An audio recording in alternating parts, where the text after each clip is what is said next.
O ácido oleico conjugado são ácidos graxos com 18 carbonos, com 2 duplas ligações. E essa posição da dupla ligação pode variar, assim como o tipo de configuração dessa dupla ligação. Pode ser do tipo cis ou trans.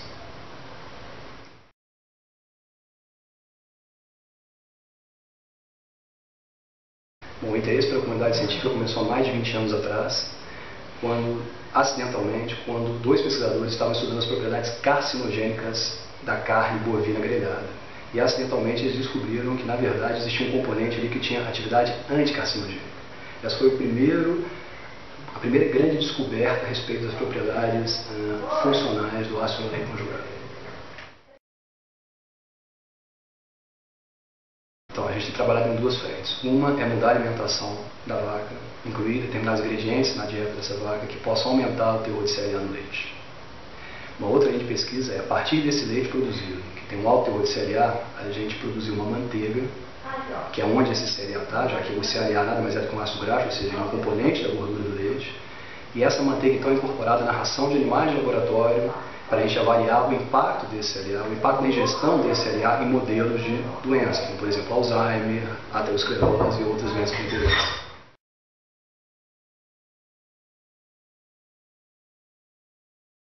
Existem várias estratégias nutricionais para a gente aumentar o teor de CLA no leite. Uma delas, por exemplo, que a gente sabe, é você fornecer pasto, um animal mantido a pasto, pasto fresco, pasto bem manejado. Esse leite produzido por esse animal tem um teor de CLA maior do que um animal confinado recebendo, por exemplo, silagem de milho com concentrado, que é uma dieta típica de confinamento. Entendi. Então, se você pega o animal que está em confinamento, recebendo essa dieta e leva ele para o pasto, assim, é progressivo o aumento do CLA no leite e esse aumento se estabiliza ao longo do tempo. Então, essa é uma estratégia possível. Por isso que a gente tem, inclusive, na Embrapa, trabalhado tentando avaliar qual o potencial das nossas forrageiras tropicais, em aumentar a CLA no leite. Porque a grande maioria dos trabalhos foram feitos com forrageiras temperadas de países de clima frio. Então a gente está tentando exatamente investigar se existe alguma forrageira nossa que tem uma capacidade diferenciada em aumentar o CLA no leite. Nesse caso, você tem um aumento do CLA e não muda muito o perfil da gordura, outras coisas não. Correto. Até muda, mas em pequena escala, muito pequena. Existe uma outra intervenção dietética um pouco mais radical, que é você colocar óleo vegetal na dieta da vaca, ou de um ruminante qualquer, de ovelha, de uma cabra. Quando você faz isso, pode ser óleo de soja, óleo de linhaça, óleo de girassol, você consegue ter um aumento grande no teor de CLA no leite. Só que esse aumento é acompanhado por uma redução de ácidos graxos saturados de cadeia média, e nesse caso é bom. Porque esses ácidos graxos saturados de cadeia média são associados, têm sido associados pela comunidade científica com o aumento do nível de colesterol sérico. Então você tem um aumento do CLA, que é uma coisa boa, e ao mesmo tempo você tem uma redução desses ácidos graxos saturados de cadeia média, que podem também ter um efeito benéfico se você pensar em termos de aterosclerose, doença cardíaca, essas coisas.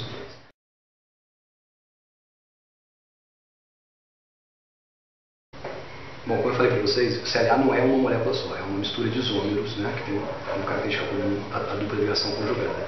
No leite, já foram identificados mais de 20 isômeros de CLA. Pra vocês terem uma ideia da riqueza, né, do que existe na natureza sobre CLA. Só que 90%, mas na grande maioria das situações, 90% de todo esse CLA que está no leite é representado por um único isômero, que é o CLA cis-9 trans-11. Esse parece que realmente é o isômero que tem um efeito benéfico potencial à saúde. Por que eu falo potencial? Porque a grande maioria dos estudos foram feitos com estudos in vitro, cultura de tecido, ou com modelo animal. Hoje, a gente está tendo cada vez mais, a comunidade científica tem feito cada vez mais estudos com humanos, estudos clínicos que a gente chama, para testar se esses efeitos que foram observados em animais se repetem.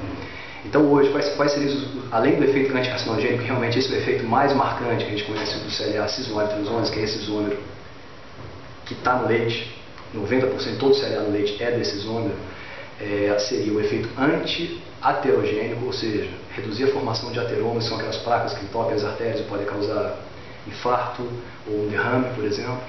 E o outro efeito seria um efeito de prevenção de diabetes do tipo 2, ou seja, aquela diabetes que não é dependente de insulina. São indivíduos que desenvolvem ao longo da vida, por um fator de risco qualquer, por exemplo, obesidade, acabam desenvolvendo diabetes do tipo 2, E parece que esses ômeros cereal, esses 9-transose, também têm uma capacidade importante de reduzir a sensibilidade, aumentar a sensibilidade dos tecidos à insulina, ou seja, fazer com que os tecidos respondam melhor à insulina, que esse é o problema do diabetes tipo 2.